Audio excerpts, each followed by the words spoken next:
edição, promulgação da lei de abuso de autoridade.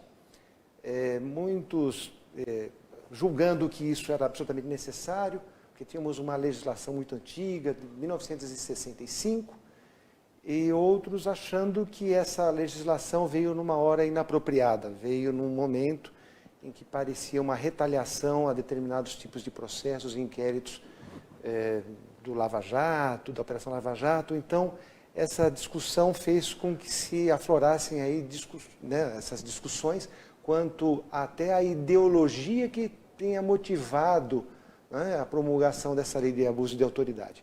E que muda muita coisa para os agentes públicos, para juízes, promotores, para a polícia, e afeta a população, afeta o jurisdicionado, afeta você. E para a gente entender um pouquinho mais, nós estamos hoje com a presença de uma jovem advogada criminalista, a doutora Alessa Sani. Ela me recomendou que eu caprichasse na pronúncia do seu nome, não é Alessa, é Alessa Sani, uma jovem advogada criminalista, mestranda em Direito Penal pela Pontifícia Universidade Católica de São Paulo, a PUC, também pós-graduanda pela Fundação Getúlio Vargas no Direito Penal, em Direito Penal Econômico. Enfim, ela tem já, apesar de ser uma jovem advogada, ela tem um currículo invejável, mas o tema é tão fascinante e o programa é tão curto que nós, doutora, vamos já iniciar com as nossas questões sobre a lei de abuso de autoridades. Antes de mais nada, muito obrigado por ter aceito o nosso convite. Muito boa noite a todos. Eu agradeço o convite.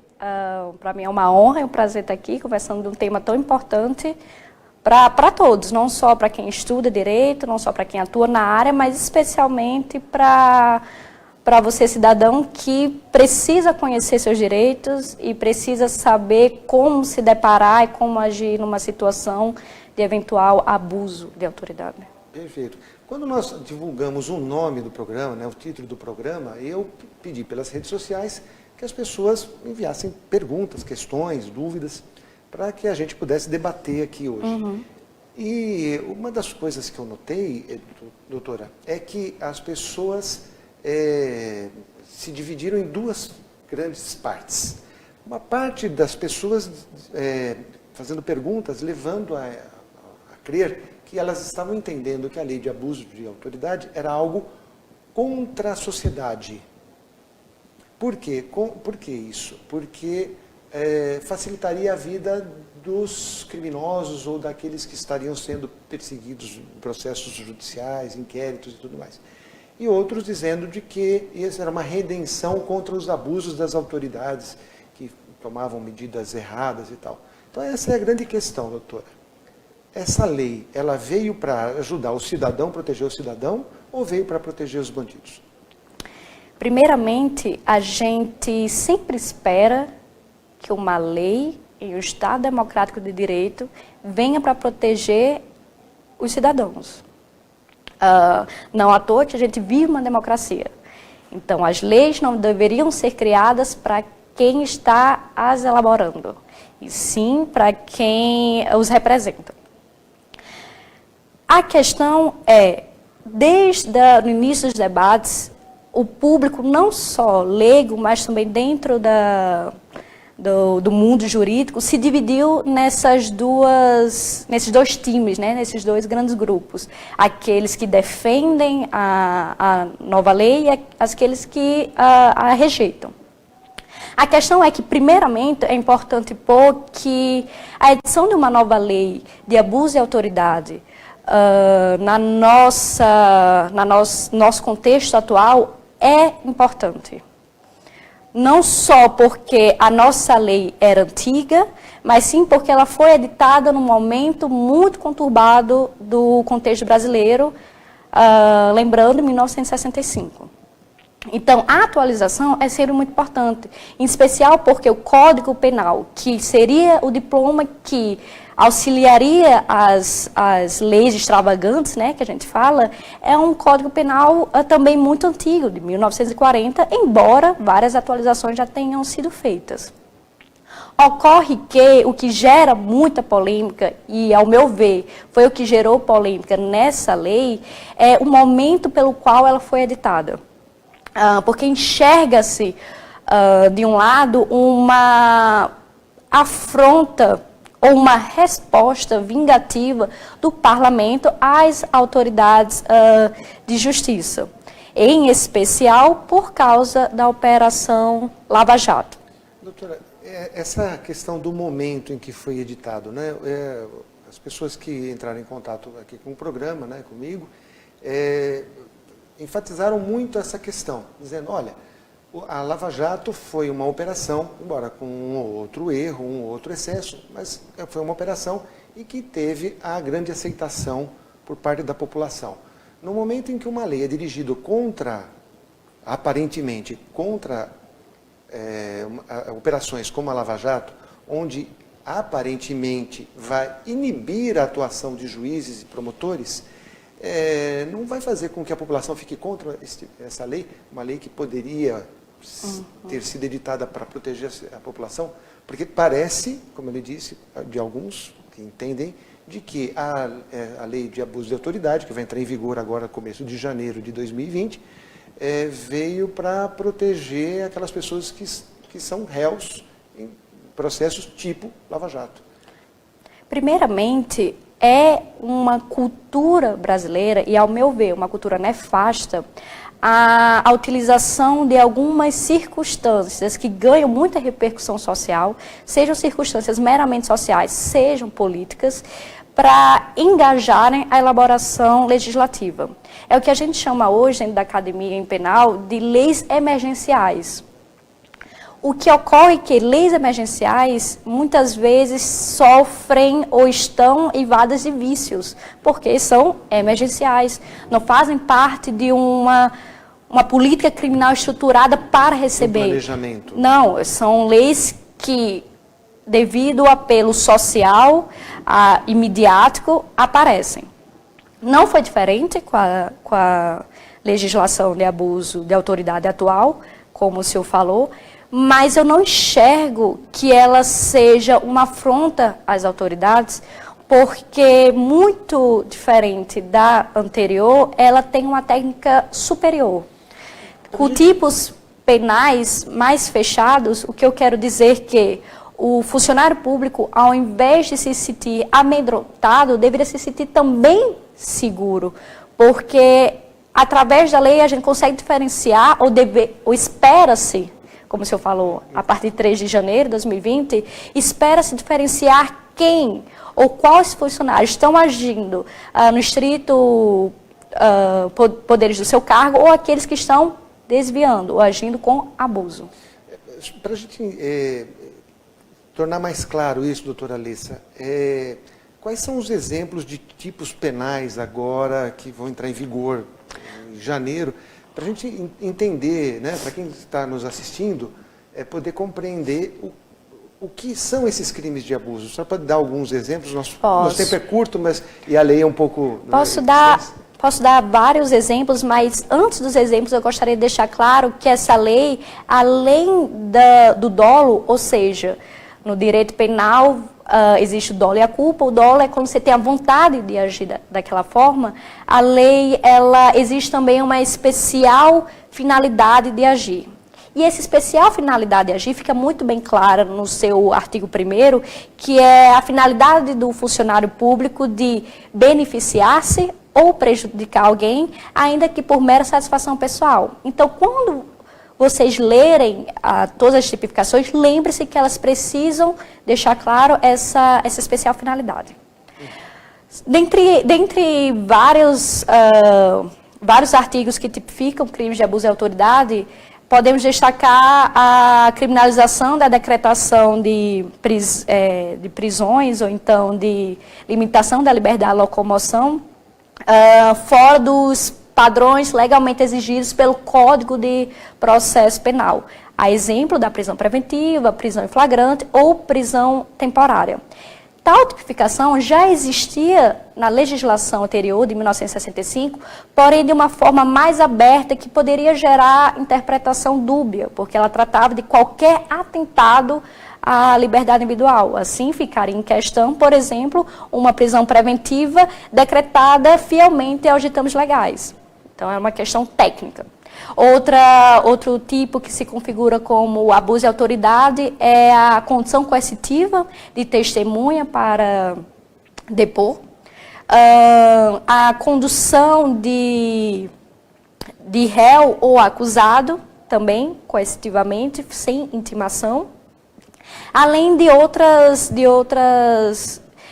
condutas desse tipo, não só lembrando do Poder Judiciário, mas também inclui, como funcionário público passível de sofrer as consequências dessa lei, todos os poderes da Federação, Legislativo, Executivo e Judiciário, como o Ministério Público e as polícias. Entendo. Agora, a senhora tocou num ponto interessante, quer dizer, para haver a tipificação de um crime de abuso de autoridade, tem que ter essa finalidade específica de prejudicar alguma pessoa, ou de se beneficiar. Agora, é difícil da gente, imagino, de provar que é por mero capricho, porque nenhuma autoridade vai dizer, eu estou fazendo isso porque é meu gosto fazer com que a pessoa passe por esse constrangimento. Não seria uma lei também que não teria uma aplicação, condenações pela dificuldade de provar o mero capricho, ou essa finalidade específica de prejudicar? Porque não me parece que a autoridade faça isso. Não, eu estou fazendo isso para prejudicar o réu. Não seria uma dificuldade também dessa lei, dela ter efetividade? Alguns tipos penais exigem essa especial finalidade de agir, especialmente alguns crimes de caráter também contra a administração pública, como a prevaricação. Algumas questões de prova ou de configuração dos crimes de abuso de autoridade, a gente vai ter que esperar um posicionamento da doutrina e jurisprudência a partir do dia 3 de janeiro de 2020. Então, algumas coisas, infelizmente, vou ter que especular. São as minhas primeiras impressões. Ao meu ver, ela constitui esse dispositivo que exige essa especial finalidade, ele constitui uma segurança, não só para o funcionário público, mas também para conseguir diferenciar o que seria um abuso de autoridade. Eu acho que através desse dispositivo fica mais claro ao a gente ler o resto da lei, que conduta poderia se configurar abuso de autoridade. Por exemplo, um retardo em alguma comunicação de prisão em flagrante está lá como tipificação de abuso de autoridade, por exemplo, que ela deve ser comunicada em até 24 horas. Ocorre que alguns empecilhos podem advir no meio desse percurso. E não só... Às vezes não chega ao juiz, então o juiz não tomar ciência não configuraria por si só um abuso de autoridade, precisaria o quê? Dessa finalidade especial de prejudicar alguém ou de beneficiar-se. Então eu acho importante para inclusive leitura e entendimento da lei. Perfeito. A gente precisa também entender como é que isso vai acontecer, quer dizer, se a própria pessoa que se sinta prejudicada tem que tomar uma atitude ou se é o próprio Estado. E para a gente entender como é que vai funcionar na prática isso, quer dizer, como é que vai iniciar um processo contra uma autoridade, nós vamos ter a resposta da doutora Alessa, mas depois dos nossos intervalos, aguarde, daqui a pouquinho a gente volta. Olá, estamos de volta com o programa Direito em Foco, programa de debates, entrevistas e assuntos jurídicos relevantes. No primeiro bloco, nós conversamos bastante com a doutora Alessa Sani sobre a lei de abuso de autoridade. E ela estava dando um panorama muito abrangente sobre as novas características do abuso de autoridade, que nós já tínhamos uma legislação no Brasil desde 1965 e, motivado aí, por vários fatores, os legisladores promulgaram mais uma legislação nesse caudal que nós temos, essa enorme legislação, quantidade de leis que temos no Brasil, colocaram essa lei de abuso de autoridade e, segundo a doutora Alessa, com uma qualidade técnica melhor do que a anterior, mas ela fez algumas ressalvas quanto ao momento, parece que foi um pouco inapropriado. E nós terminamos o primeiro bloco com a seguinte questão. Muito bem, a partir agora do início de janeiro de 2020, vai entrar em vigor E aí uma pessoa que se sinta prejudicada por um abuso de autoridade, ela talvez possa tomar uma medida, ou ela não precisa tomar uma medida. Enfim, doutora Alessa vai nos explicar. Doutora, acontecendo a partir do dia 3 de janeiro de 2020, há um fato que tipifique, que se caracterize como abuso de autoridade. Como é que vai se iniciar esse procedimento? A lei de abuso de autoridade, ela deixa bem clara que ela se procede mediante ação pública incondicionada. O que isso quer dizer? Que o titular da ação, o dono da ação, é o Ministério Público. É ele que deve tomar as medidas para investigação e processamento de crimes dessa legislação. Assim, alguém que se sinta vítima da lei, né, ou de algum abuso de autoridade, na verdade, ela pode dar ciência a qualquer forma e a qualquer autoridade da ocasião que a tornou vítima. Tanto é que, necessariamente, ela nem precisaria dar ciência. Se o Ministério Público toma ciência por si próprio, ele tem o dever de, como titular da ação, porque a lei deixa claro que é uma ação pública incondicionada, de já promover as suas medidas. Ocorre que a lei também prevê de forma clara a hipótese de o Ministério Público não agir no prazo que ele deveria. Questão que também já é prevista no nosso Código de Processo Penal, que seria a ação privada substitutiva da pública. Ou seja, no processo penal a gente tem dois tipos de ação geral, que é a incondicionada, onde o titular é o Ministério Público, como eu acabei de informar, e a privada, onde o titular é a vítima, né? Na qual ela contrata um advogado, em juízo, ela noticia e assim se prossegue. Nessa hipótese, não havendo tomada de providência pelo Ministério Público, a vítima pode, em juízo, dar ciência da notícia, crimes, né, do que ela sofreu, e assim o juiz reporta ao Ministério Público que aquela conduta que a vítima trouxe é de titularidade do Ministério Público, trazendo ele de volta à sua titularidade. Então, a vítima começa a ação como privada, se, lembrando, o Ministério Público não age no prazo que ele deve agir, e depois o juiz chama o Ministério Público para a ação, dizendo que essa titularidade é dele.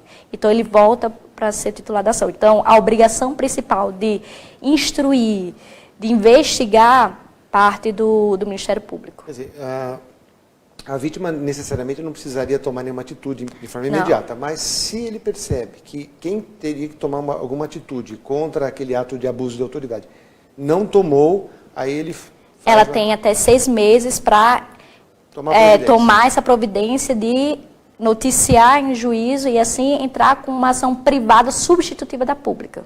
Perfeito. Agora, uma questão que as associações de magistrados, a gente fala de magistrado porque ele não é a única autoridade que pode cometer o abuso, mas eu acho que está se debatendo muito mais com relação à magistratura. Então vamos usar o exemplo que tem sido dado aí pelas associações dos magistrados. Eles estão dizendo o seguinte, qual é o temor? É que trabalhando com centenas, milhares de processos, e o acesso à justiça sendo mais simples, justiça gratuita, etc., fica fácil para a vítima, ou que se acha uma vítima de um abuso de autoridade, ingressar e fazer o pedido e iniciar um processo criminal por alegando abuso de autoridade. Significa que os juízes terão uma possibilidade de ter muitos processos contra si. E esse processo é individual, contra ele, não é contra o Estado. E aí ele vai, até vi uma entrevista de um juiz, até sendo bastante irônico, ele dizendo, não vou ganhar o suficiente para pagar advogados para me defender, ou eu vou gastar todo o meu tempo me defendendo sozinho dessas ações, porque vão ser centenas, porque todo mundo vai se achar vítima. Não vai haver um contrassenso da legislação ao judicializar e elevar o número de processos e colocar os magistrados numa posição defensiva, onde ao julgar algo vai pensar 10 vezes e vai talvez não tomar uma medida que pudesse tomar se não tivesse essa lei de abuso de autoridade? Primeiramente, nessa relação, entende-se que o hipossuficiente é o cidadão que está sendo vítima daquela conduta. Então, entende-se que ao se mover a cadeia jurídica, né, da justiça para investigar um crime de abuso de autoridade, se entende que quem está sendo vítima, no caso, logicamente, seria o cidadão.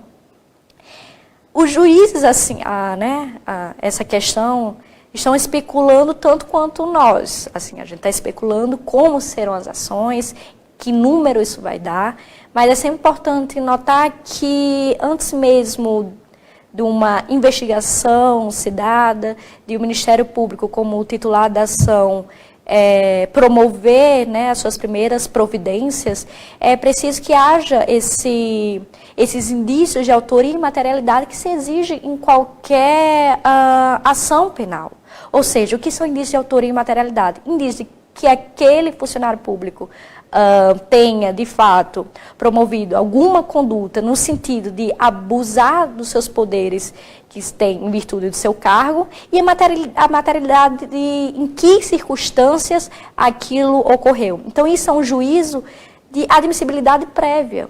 Então, é necessário que de fato, isso ocorra de forma precisa para que situações como essa não ocorram e afogue o sistema judiciário, que ainda é, por causa disso, muito defasado, tem muita demanda judiciária, mas também é claro que é importante que essa pressão exista sempre pelas autoridades e fazer suas decisões da melhor forma possível, existindo essa lei ou não. Vivemos em um Estado democrático de direito. Isso me faz tecer a senhora apresentar uma pergunta que é a seguinte: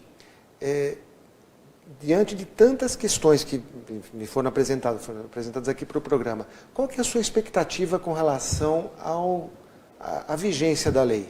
Nós vamos ter realmente um recuo por parte dos magistrados, nós vamos ter um maior cuidado por parte deles ao exercerem as suas funções. Qual é a expectativa que a senhora tem vendo a lei e com a vivência que a senhora tem no Poder Judiciário, principalmente na área criminal? Eu acho que o senhor usou uma palavra muito boa, é expectativa.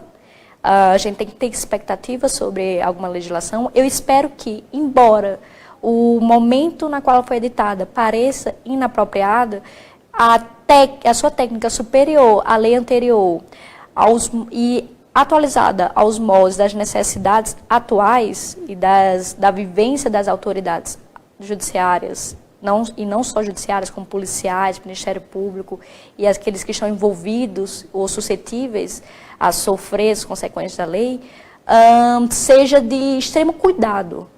Não só porque já o deveria agir dessa forma, mas porque o cidadão agora está armado e ciente de que tem direitos e liberdades individuais constitucionalmente garantidas e que estão acima de qualquer autoridade. Então, o que eu espero é que as decisões judiciais, os requerimentos do Ministério Público, as providências da polícia sejam sempre fundamentadas, embasadas na legislação. Coisa que já deveria existir, mas que a lei reforce essa necessidade, pois, caso contrário, as consequências serão tipificadas pela lei de abuso de autoridade. Perfeito, doutora. Bom, lamentavelmente o nosso programa está chegando ao fim, é um programa muito curto para um tema tão complexo quanto esse e tão importante, porque com certeza vai mexer na vida de todos os brasileiros, porque vai mexer na grande estrutura do Poder Judiciário, no seu poder de decisão, no seu poder de ação. E a gente espera que venha para o melhor, para que aconteça a nossa expectativa, usando a palavra que nós enfatizamos, seja alcançada, que melhore o Poder Judiciário, que nós temos a obrigação de torcer para que a justiça seja distribuída da melhor maneira.